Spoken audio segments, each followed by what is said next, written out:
কাজ করো নয়তো পথ ছাড়ো, ঘনিষ্ঠ মহলে বার্তা অভিষেকের।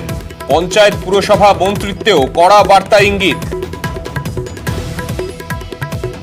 2026-এর আগেই কড়া নীতি গ্রহণের সওয়াল। স্বাস্থ্য, শিক্ষা, পানীয় জল, রাস্তা, 4 ক্ষেত্রে আরো কাজে জোর।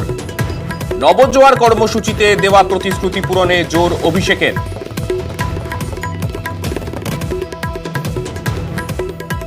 আমাদের সঙ্গে রয়েছেন আমাদের প্রতিনিধি আবির। আবিরের কাছে যাব। আবির, মূলত অভিষেক বন্দ্যোপাধ্যায় কোন কাজের ক্ষেত্রে এই জোর দেওয়ার বিষয়গুলো বলছেন, এবং দ্বিতীয়ত এই কড়া নীতি গ্রহণ হঠাৎ কেন? তবে এলাকায় নাগরিক পরিষেবা পৌঁছে দেওয়াটা যে কোনো দায়িত্বপূর্ণ পদে যারা রয়েছে তার সেটা দায়িত্ব। তার মধ্যে রাস্তা, পানীয় জল, স্বাস্থ্য এবং শিক্ষা সর্বাঙ্গীন গুরুত্ব এই 4টি কেন্দ্রের ক্ষেত্রে যেন দেওয়া হয়। তুমি জানো, গতকালই অভিষেক বন্দ্যোপাধ্যায় যে টুইট করেছেন এবং সেই টুইট তিনি উল্লেখও করছিলেন যে নবজোয়ার যাত্রা থেকে তিনি গোটা রাজ্যের বিভিন্ন প্রান্ত থেকে কি ধরনের রিপোর্ট তিনি পেয়েছিলেন, এবং সেই রিপোর্টের পরিপ্রেক্ষিতে কখনো লক্ষ্মীর ভান্ডার, কখনো একদিনের কাজ বা আবাসের মধ্যে সেগুলোকে সামনে নিয়ে আসা হয়, এবং সেগুলো লোকসভা ভোটের প্রচারেও বারবার অভিষেকের গলাতে বারবার ধরে শুনতে পাওয়া গেছিল। তো তিনি যেটা তার ঘনিষ্ঠ মহল সূত্রে আমরা যেটা জানতে পারছি সেটা হচ্ছে যে রাস্তা, পানীয় জল, স্বাস্থ্য এবং শিক্ষা এই 4টি ক্ষেত্রে যেন সর্বাঙ্গীন গুরুত্ব দেওয়ার মতো বিষয় আসে।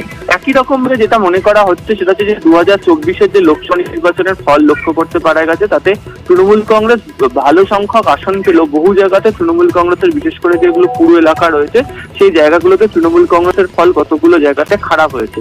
এই জায়গাতে যাতে পুরোপুরিভাবে নজর দিতে পারা যায়, এবং এক্ষেত্রে দাঁড়িয়ে তুমি জানো যে বিভিন্ন সাংগঠনিক বৈঠক যখন করতে গেছিলেন লোকসভা নির্বাচনের সময়, তখনও তিনি সেখানকার নেতাদের বার্তা দিয়েছিলেন যে হয় পারফর্ম করতে হবে নয়তো সরে যেতে হবে, এর কোনো বিকল্প উপায় থাকতে পারে না।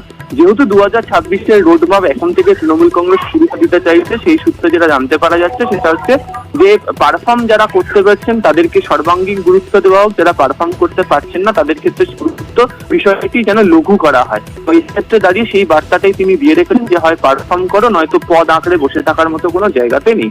এই বার্তাই মূলত তিনি ঘনিষ্ঠ মহলকে দিয়েছেন বলে ঘনিষ্ঠ মহল সূত্রে আমরা জানতে পেরেছি।